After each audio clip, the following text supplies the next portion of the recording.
Welcome to philscreen. My name is Phil, and this is Ronya. Hello. We blew the budget this week, bringing Ronya over from Germany to review a German film. It's a pretty long flight. Yeah, and then she told us that it was an Austrian film, so that was a bit of a bot. What did we see? Toni Erdmann is what we saw. So it's about a relationship between a father and his daughter, and they haven't seen each other for a long time, and they've just been meeting on Skype. But It's fine. That's such a big question. Yeah. What is it about? This is why I got you to do it. Okay. It's about a father reconnecting with his daughter, maybe. Or I don't know if that's the right word. I think it's more so that he is concerned about her well-being and tries to sort of assert himself into her life a bit more. Because you can obviously see that she is unhappy. But the way he does that is that he goes to Romania, goes to Bucharest, not Budapest. We got there. He goes on a holiday to where she lives and stays with her for a bit and sort of like assesses what's wrong with her, maybe to an extent, and then pretends to leave and then shows up again as Toni Erdmann, who is German ambassador. Like he's wearing false teeth all the time, kind of. And he has his little pocket here in his jacket. Yeah. So he just always like takes them out whenever he feels like putting them in and putting on a fake smile. Fake smile, yeah. He's got glasses and a wig. He has a wig, a brown wig, and he looks quite weird. Yeah, I think the idea with that is that he wanted to just bring humour into things and not have everything be so serious, and that was kind of like the gist of his character. And that's how he approaches like reconnecting with his daughter as well, by creating this Toni Erdmann persona. Yeah. And he also mentions that like when he looks at his life in like a flashback, that he couldn't really live the moment, especially with his daughter growing up, that it just went past too quickly. And then that's how he tries to stay in the moment and just make the most out of it and forget about all the other things you have to do in everyday life. I really like the interaction between them when you could see the child in her and like the actual dad. So for example, when she like hurts her toes. And you know all the caring and attentiveness he has towards her.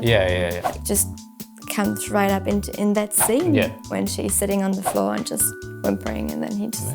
The father is played by Peter Zinonischenk, as far as I remember, and so that's Wilfried. Wilfried.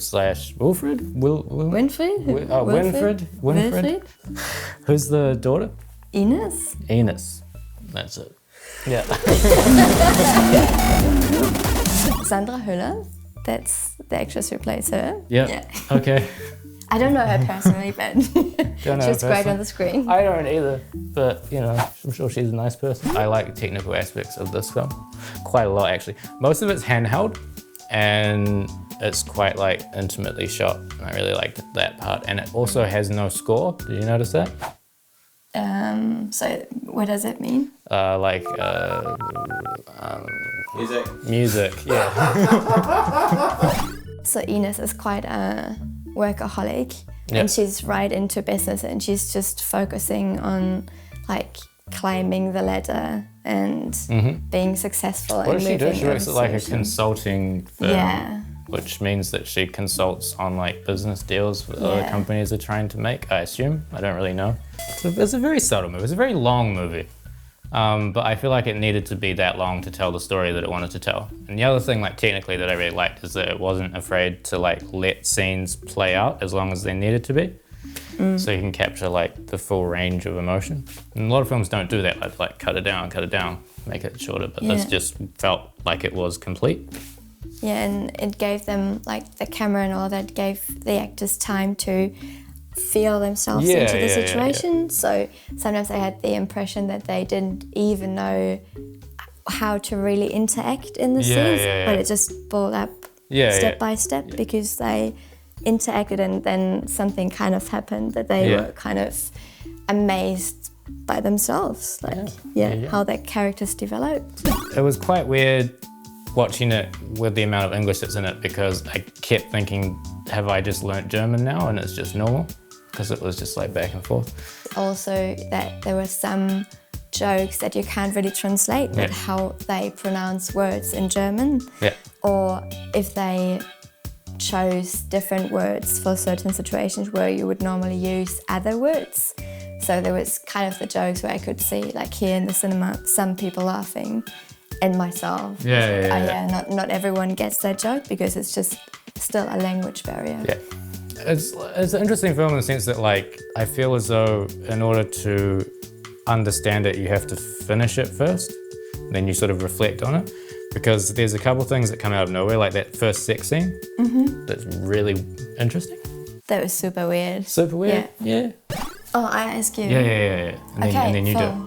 So, how many fills out of 7 fills for this movie? I would give it 6 out of 7 fills. I really enjoyed this film. It is very long, but I think that it's a little bit challenging to watch, but I think that you'll appreciate it more once you get to the end of it.